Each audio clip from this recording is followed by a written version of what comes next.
ગ્રામ્ય એલસીબીએ કામરેજમાં બિનઅધિકૃત fruit beer બનાવતી factory પર દરોડો પાડી ₹1.78 લાખનો મુદ્દામાલ જપ્ત કર્યો.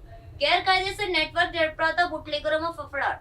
સુરત ગ્રામ્ય લોકલ ક્રાઇમ બ્રાન્ચ એલસીબીએ કામરેજ પોલીસ સ્ટેશનની હદમાં આવેલા ગાતા ગામે ગેરકાયદેસર પ્રવૃત્તિ પર સપાટો બોલાવી પ્રશંસનીય કામગીરી કરી છે. બાતમીના આધારે પોલીસે ગાવતા ગામમાં એક રહેણાંક મકાનની પાછળ પતરાનો શેડ બનાવીને ચાલી રહેલા શંકાસ્પદ ફ્રૂટ બિયરના ઉત્પાદનને વેચાણના અડ્ડા પર ઓચિંતો છાપો માર્યો હતો. આ સ્થળે કોઈપણ સક્ષમ મજૂરી વિના મોટા પાયે શંકાસ્પદ ફ્રૂટ બિયરનો જથ્થો તૈયાર કરીને તેને સંતાડી રાખવામાં આવ્યો હતો, જ્યાંથી તેનું ગેરકાયદેસર વેચાણ કરવામાં આવ્યું હતું. પોલીસે ઘટના સ્થળેથી શંકાસ્પદ ફ્રૂટ બિયરનો મોટો જથ્થો, ઉત્પાદન માટેના સાધનો અને અન્ય સામગ્રી સહિત કુલ ₹1,78,110 નો મુદ્દામાલ ઝડપી પડ્યો છે.